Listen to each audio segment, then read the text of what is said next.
حرف آخر۔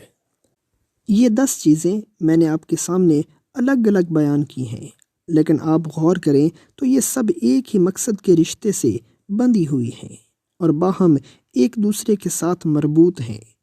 وہ رشتہ یہ ہے کہ ہم رمضان سے وہ تقوی اور قوت و استعداد حاصل کریں جس سے ہم قرآن کی امانت کا حق ادا کرنے کے اہل بن جائیں۔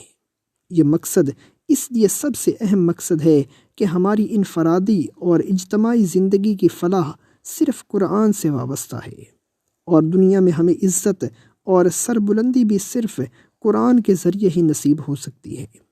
آخرت میں بھی ہماری نجات اور فلاح کا در و مدار اسی بات پر ہے کہ ہم قرآن مجید سے کیا سلوک کرتے ہیں، اس کی بتائی ہوئی راہ پر کہاں تک چلتے ہیں، اور اس کے لانے والے کا اتباع کتنا کرتے ہیں۔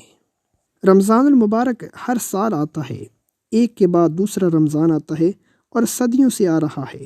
ایک کے بعد دوسرا قرآن ختم ہوتا ہے اور ان گنت تعداد میں ہوتا ہے۔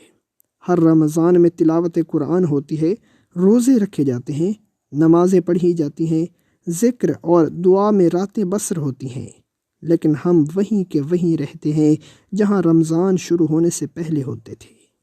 تقوی سے اتنے ہی محروم رہتے ہیں جتنے رمضان کے بغیر تھے۔ نہ ہماری شخصی حالت میں تبدیلی ہوتی ہے، نہ ہمارے انفرادی اخلاق کی اصلاح ہوتی ہے، نہ ہماری قومی و ملی حالت میں تغیر واقع ہوتا ہے۔ ایسا کیوں ہے؟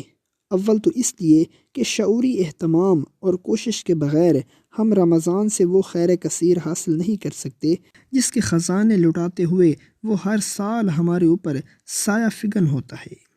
اس شعوری کوشش اور اہتمام سے ہم محروم ہیں یا اس کی طرف سے لاپرواہ ہیں۔ اس سے زیادہ یہ کہ ہماری حالت اس حالت سے زیادہ قریب ہے جس کے بارے میں نبی کریم صلی اللہ علیہ وآلہ وسلم نے یوں متنبع فرمایا ہے کہ جو جھوٹ کہنا اور اس پر عمل کرنا نہ چھوڑے تو اللہ تعالیٰ کو اس بات کی کوئی ضرورت نہیں کہ وہ اپنا کھانا پینا چھوڑ دے۔ بخاری، راوی حضرت ابو ہریرہ رضی اللہ تعالیٰ عنہ۔ اللہ کو اپنا رب کہنا، محمد صلی اللہ علیہ وآلہ وسلم کو اس کا رسول ماننا، قرآن کو اللہ کی کتاب تسلیم کرنا، پھر نہ یہ جاننے کی کوشش کرنا کہ یہ سب ہم سے کیا کہتے ہیں، نہ اس پر عمل کرنا، آخر یہ سب جھوٹ اور جھوٹ پر عمل نہیں تو اور کیا ہے؟ منافق رسول اللہ صلی اللہ علیہ وآلہ وسلم کے پاس آتے اور کہتے کہ آپ اللہ کے رسول ہیں۔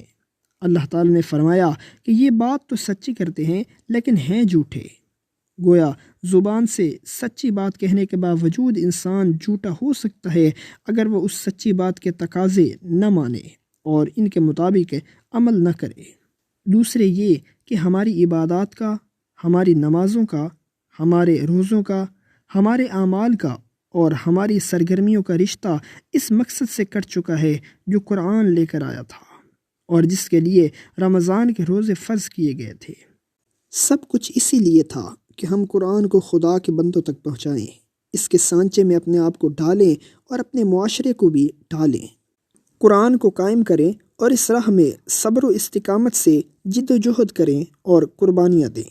رمضان المبارک کا مہینہ ایک بار پھر یہ پکارتا ہوا آ رہا ہے کہ آؤ اور جانو کہ اللہ تعالیٰ نے قرآن مجید میں تم سے کیا کہا ہے۔ آؤ اور ہر اس چیز کو ترک کر دو خواہ وہ تمہیں کتنی ہی مرغوب و محبوب ہو جس سے اللہ تعالیٰ نے تمہیں روکا ہے، ورنہ اس سے بڑی بدقسمتی تمہاری اور کیا ہو سکتی ہے کہ رمضان تمہارے پاس آئے، تم روزے بھی رکھو، بھوک پیاس بھی برداشت کرو، راتوں کی نیند قربان کر کے تراویح بھی پڑھو، اور اس کے بعد بھی سوائے بھوک پیاس اور رت جگے کے اور کچھ تمہارے ہاتھ نہ آئے، بلکہ کہیں ایسا نہ ہو کہ تمہارے اوپر وہ مثال صادق آ جائے جو اللہ تعالیٰ نے حاملین تورات کے بارے میں بیان فرمائی ہے۔ مثل الذین حملوا التوراة ثم لم يحملوها كمثل الحمار يحمل اسفارا۔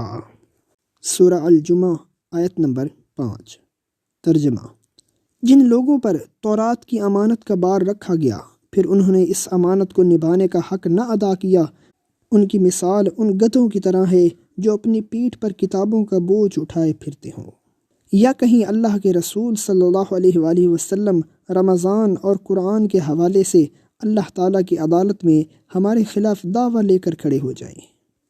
وقال الرسول یا رب ان قوم اتخذوا هذا القرآن محجورا۔ الفرقان آیت نمبر 30۔ ترجمہ: اور رسول کہے گا، اے میرے رب، میری قوم نے اس قرآن کو متروک و مہجور کر چھوڑا تھا۔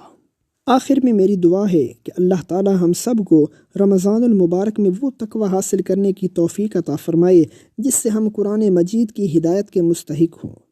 ہم قرآن کا علم حاصل کریں، اس پر عمل کریں۔ اللہ تعالی ہمیں قرآن کا پیغام لے کر کھڑا ہونے اور اس کو قائم کرنے کے لیے جہاد کرنے کی ہمت، حوصلہ، عزم اور شوق و ولولہ عطا فرمائے، آمین۔ اگر آپ کو یہ ویڈیو پسند آئی ہو تو اسے لائک کریں، دوسروں تک پہنچانے کے لیے شیئر کریں، اور مزید ایسی ہی معلوماتی ویڈیوز کے لیے ہمارے چینل عبد المالک ہاشمی کو سبسکرائب ضرور کریں۔ نئی اپڈیٹس کے لیے بیل آئیکن دبائیں تاکہ آپ کو ہماری ہر نئی ویڈیو بر وقت مل سکے۔ آپ کی حوصلہ افزائی ہمیں مزید بہترین مواد بنانے میں مدد دے گی۔ شکریہ۔